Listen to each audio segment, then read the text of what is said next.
Hello guys, ഞാൻ വീണ്ടും ഒരു വീഡിയോ ആയിട്ട് വന്നിട്ടുണ്ട്. നമ്മുടെ അപ്പം ഷാജി അഥവാ ചന്ദനം ഷാജി പിന്നെ ഇന്നലെ അവളുടെ ഒരു ലൈവ് യാദൃശ്ചികമായി ഞാനൊന്ന് യൂട്യൂബിൽ കയറിയപ്പോൾ അവളുടെ ലൈവ് കാണാനിടയായി. ആ കയറുമ്പോൾ തന്നെ ഞാൻ കണ്ടത് അവളുടെ കണ്ണീരും കരച്ചിലുമാണ്. വെറുതെ കണ്ണിൽ തുടയ്ക്കുക, ഇല്ലാത്ത വെള്ളം വരുത്തിക്കുക, അതൊക്കെയാണ് ബിസിനസ് ഇപ്പോൾ. പിന്നെ അതേപോലെ ഓൾ ഉപ്പാൻ്റെ കാര്യം പറഞ്ഞു. ഉപ്പാനെ തിരഞ്ഞെടുക്കാൻ സമയമില്ല. അവൾക്ക് ബിസിനസ്സാണ് അവൾക്ക് വലുത്. എനിക്ക് അവൾ പറഞ്ഞ കാര്യങ്ങൾ ഓരോന്നും എടുത്ത് പറയാനുണ്ട്.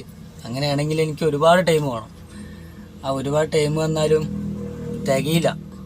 അതാണ് അവളുടെ അവസ്ഥ. അപ്പം ഞാൻ പറയാം, കുറച്ച് കാര്യങ്ങൾ പറഞ്ഞിട്ട് ഒറ്റ പോകേണ്ടി പോവാം. അവളുടെ ഉപ്പാൻ്റെ കാര്യം പറയാം. ഞാൻ അത്താൻ്റെ കാര്യം എന്ന് പറഞ്ഞു കഴിഞ്ഞാൽ എളാമാൻ്റെ വീട്ടിലേക്ക് വരുന്നുണ്ട് പറയുന്നുണ്ട്. എളാമാൻ്റെ വീട് ഏതാണെന്ന് എല്ലാവർക്കും മനസ്സിലായിട്ടുണ്ടാവും എന്ന് ഞാൻ വിചാരിക്കുന്നു. എന്നാലും ചിലവർക്ക് മനസ്സിലാക്കാൻ വേണ്ടി ഞാൻ പറയുകയാണ്. നമ്മുടെ സിനാൻ്റെ വീട്ടിലേക്കാണ് അവളുടെ ഉപ്പ വരുന്നത്. അവളുടെ ഉപ്പ ഇടയ്ക്കും തലക്കൊക്കെ വന്നു പോകണ്ട അവിടെ. ഭക്ഷണം കഴിച്ചിട്ടായാലും ചായ കുടിച്ചിട്ടായാലും അതൊക്കെ ശരിയാണ്. അവളുടെ എളാമ വെച്ച് കൊടുക്കണൊക്കെ ഉണ്ട്. അതൊന്നും ഇല്ലയെന്ന് ഞാൻ പറയുന്നില്ല. അതൊക്കെ ശരിയാണ്. അത് എളാമാൻ്റെ ഒരു മനസ്സ്, അല്ലാണ്ട് ഇവളല്ല. പിന്നെ ഇവൾ ആ വീട്ടിൽ തല്ലുകൂടി നിൽക്കുമ്പോൾ ഇവളുടെ ഇപ്പം അപ്പുറത്ത് കൂടെ വന്നിട്ട് എളാമാൻ്റെ വീട്ടിൽ കയറി പോകും. അങ്ങനെയൊക്കെയാണ് കാര്യങ്ങൾ. അല്ലാണ്ട് ഇവള് പറയണ പോലെ അത്ത ഫുൾ ടൈം അലഞ്ഞു നടക്കുകയാണ് അങ്ങനെയൊന്നും അതൊക്കെ പറയണത് മോശമല്ല. അപ്പം ഷാജി, അതൊക്കെ മോശമല്ലേ? നീ നിൻ്റെ ഉപ്പാനെ കുറിച്ചല്ലേ പറയണു? അല്ല, എന്ത് ഉപ്പാനെ കുറിച്ചില്ലേ? ഉപ്പാൻ്റെ വിലയൊന്നും എനിക്ക് അറിയില്ലല്ലോ. അങ്ങനെ അറിയുകയാണെങ്കിൽ നീ എന്നെ ഇവിടെ എത്തിക്കില്ലായിരുന്നു. പിന്നെ അങ്ങനെ ഇന്നലത്തെ ഒരു കണ്ണീര് കാണാൻ ഞാൻ ഇടയായി. കള്ളക്കണ്ണീരാണ് സംഭവം, ശരിയാണ്. ഇപ്പോൾ മൊത്തം അവളെ എടുത്ത് എല്ലാവരും നല്ലപോലെ ട്രോളുണ്ട്.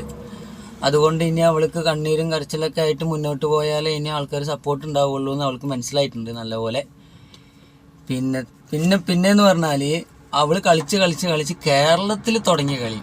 അവൾ കേരളത്തിലുള്ളതല്ല തോന്നുന്നു. അവളിവിടെ ഫോറിൻ രാജ്യത്തിലുള്ളതാണ്. അവൾ കേരളത്തിലുള്ളതല്ല. അവൾ കേരളത്തിലുള്ള ആൾക്കാരോട് പറഞ്ഞത് 10 മണി 11 മണി പോയി ഉറങ്ങാനാണ് പറഞ്ഞത്. എല്ലാവരും അതുപോലെ കേട്ടോളാം. നമ്മുടെ അപ്പം ടീച്ചർ പറയുന്നത് എല്ലാവരും ഒന്ന് ഗൗരവത്തിലെടുക്കണം. അപ്പം അത്രേ ഉള്ളൂ. ആ ഒരു ഡയലോഗും അതിൽ വരുന്നുണ്ട്. പിന്നെ എന്താണെന്ന് വെച്ചാൽ, പിന്നെ അതേപോലെ അവൾ ഉമ്മാൻ്റെയും പെങ്ങന്മാരുടെയും കാര്യങ്ങൾ പറഞ്ഞു. ഇപ്പോൾ വീണ്ടും ഉമ്മാൻ്റെയും പെങ്ങന്മാരുടെയും കുറ്റം പറയാൻ തുടങ്ങി. ഇപ്പോൾ 2-3 ദിവസത്തെ മുന്നേ ഒരു വീഡിയോ അവൾ ഷോർട്ട്സ് ഇട്ടിരുന്നു. അതിലെന്താ അവൾ പറഞ്ഞത്? എൻ്റെ ഉമ്മ, എൻ്റെ പെങ്ങന്മാർ, എൻ്റെ അനിയൻ, ഞങ്ങളെന്തും ചെയ്യും, നീ ആരെ ഇടപെടാന്നാണ് ചോദിച്ചത്. ഇപ്പോൾ വീണ്ടും അവർ തല്ലിപ്പിരിഞ്ഞു പോകുന്നു. പിന്നെ അന്ന് അതേപോലെ അവൾ വീട്ടിൽ വന്നിട്ട് പോയി. അത് വീട്ടിൽ വന്നിട്ട് പോവാന്ന് പറഞ്ഞു കഴിഞ്ഞാൽ അന്ന് അവിടെ ആരുമില്ല. അവളുടെ ഉമ്മയും അനിയത്തിമാരൊക്കെ പത്തിരിപ്പാല പോയ ടൈമിലാണ് ഇവിടെ വീട്ടിൽ വന്നിട്ട് പോയത് മിക്സി എടുക്കാൻ. മിക്സി. പിന്നെ അവള് പാവപ്പെട്ട ആൾക്കാരനെ സഹായിക്കുന്നുണ്ട് എന്നൊക്കെ പറയുന്നുണ്ട്. അല്ലാഹു പോലെ പഠിച്ചവനെല്ലാം കാണുന്നുണ്ട്. അതന്നെ ഞങ്ങൾക്കും പറയാനുള്ളത്. യൂട്യൂബർ ഷാജിദ ഷാജി. പിന്നെ അങ്ങനെ കാര്യങ്ങളുടെ കിടപ്പൊക്കെ അങ്ങനെയാണ്. അപ്പോൾ ഷാജിദ ഷാജി കരഞ്ഞിട്ട് വരാൻ തുടങ്ങി എല്ലാവരുടെയും മുന്നിൽ അല്ലേ? ഒരു ഗതികേട്. കള്ളക്കണ്ണീരാണെങ്കിലും അവൾ ഇതിനൊക്കെ പറ്റുന്നുണ്ടല്ലോ. അവളുടെ കാണ്ടാമൃഗത്തിൻ്റെ തൊലിയാണ് തോന്നുന്നത്. കാണ്ടാമൃഗത്തിൻ്റെ തൊലി ചിലപ്പോൾ ഇത്രയും ഉണ്ടാവില്ല സ്ട്രോങ്. അവളുടെ ആയതുകൊണ്ടാണ് ഇത്ര സ്ട്രോങ് ഉള്ളത്. അത് ഈ കാണുന്ന യൂട്യൂബിലുള്ള എല്ലാവർക്കും മനസ്സിലാവും, കണ്ടു കഴിഞ്ഞാൽ മനസ്സിലാവും. ഞാൻ പ്രത്യേകം പറയുമൊന്നും വേണ്ട. പക്ഷെ എന്നാലും ഇതിവിടെ പറയാൻ എനിക്ക് തോന്നി. ചെറുതായിട്ടൊരു വീഡിയോ ചെയ്യാമെന്ന് തോന്നി. വേറെ ഫോണിൽ എനിക്ക് അവളുടെ വോയിസ് എടുത്തിട്ട് ഓരോന്ന് ചെയ്യാം. പക്ഷെ ഞാൻ അതിന് നിന്ന് കഴിഞ്ഞാൽ എനിക്ക് ഒരുപാട് ടൈം വേണം. ആ ടൈം ഇപ്പം എനിക്ക് കുറച്ച് കമ്മിയാണ്. അതുകൊണ്ട് ഞാൻ കുറച്ചായിട്ട് പറഞ്ഞുകൊണ്ട് അവസാനിപ്പിക്കണം. അപ്പോൾ ഓക്കെ, ബൈ.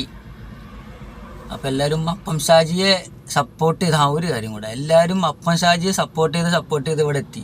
ഇപ്പം നിങ്ങളെ തന്നെയാണ് അവൾ പറയണത്, നിങ്ങളെ തന്നെയാണ് അവൾ കുറ്റം പറയണത്. അതും കൂടെ ഒന്ന് ആലോചിക്കുക. എല്ലാവരും അവളെ സപ്പോർട്ട് ചെയ്യും. പിന്നെ അതേപോലെ 11 മണി 12 മണിക്ക് ലൈവ് വരുമ്പോൾ അത് ഗൾഫിലുള്ള ആൾക്കാർക്കാണ്. എന്നിട്ട് ഗൾഫിലുള്ള ആൾക്കാരനല്ലേ ഇവള് ആസാക്കണത്. എന്താ ചെയ്യല്ലേ? അവളുടെ കൂടെ പഠിച്ചോണ്ട്, അത് ഏത് പഠിച്ചവനാണെന്ന് എനിക്കറിയില്ല. എന്തായാലും നമ്മുടെ പഠിച്ചവൻ അവളുടെ കൂടെ ഉണ്ടാവുമെന്ന് എനിക്ക് തോന്നുന്നില്ല. ഉണ്ടെങ്കിൽ ഇങ്ങനെയൊന്നല്ല. പെണ്ണൊരുമ്പെട്ടാലെന്ന് കേട്ടിട്ടില്ലേ? ഇതാണ് ജാതി. ഇപ്പോൾ ഉമ്മാൻ്റെയും ഉപ്പാൻ്റെയും കുറ്റങ്ങൾ പറയാൻ തുടങ്ങി. ഉപ്പാൻ്റെ കുറ്റമല്ല, ഉപ്പാൻ്റെ സങ്കടം. ഉപ്പാനെ കാണാൻ പറ്റുന്നില്ല, അവൾക്ക് ബിസി, അവളുടെ ബിസിനസ്, കുട്ടികളുടെ കാര്യങ്ങൾ, പിന്നെ ഭർത്താക്കന്മാരോട് എങ്ങനെ പെരുമാറുന്നുണ്ട് എന്നൊക്കെ അവൾ ക്ലാസ് എടുത്ത് തരുന്നുണ്ട്. അതൊക്കെ കേട്ട് പഠിച്ചു കഴിഞ്ഞാൽ നിങ്ങളുടെ ജീവിതം മൂഞ്ചേ ഉള്ളൂ. അതും കൂടെ ഒന്ന് ഞാൻ പറഞ്ഞുതരാം. പിന്നെയെന്ന് പറഞ്ഞാൽ വേറൊന്നുമില്ല. അപ്പോൾ ഇത്രയൊക്കെ ഉള്ളൂ. ബൈ. അസ്സലാമു അലൈക്കും.